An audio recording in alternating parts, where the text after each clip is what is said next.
بسم الله الرحمن الرحيم. من الصفات الجميلة لسماحة السيد رضوان الله تعالى عليه وكله جميل أنه كان إنسانا واقعيا. لاحظت في الفترة الأخيرة سقفا عاليا للتوقعات بالنسبة إلى شخصي، فقررت أن أصوب هذه التوقعات إلى ما هو واقعي.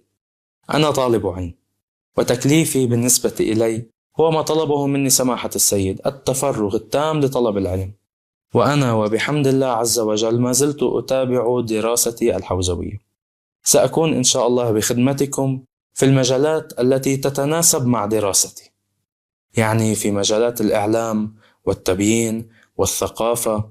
ودوري في هذه الميادين هو كجزء من مجموعة المبلغين والإعلاميين، نعمل يدا بيد لسد قدر المستطاع من الفراغ الذي تركه استشهاد سماحة السيد. أما في الميادين الأخرى مثل السياسة والعسكر وغيرها، يوجد متخصصون هم أهل لذلك، يعملون قدر المستطاع على سد الفراغ أيضا من جانبهم. وفقنا الله عز وجل لحمل نهج وفكر سماحة السيد، وأولا وآخرا لتحصيل رضا الله عز وجل.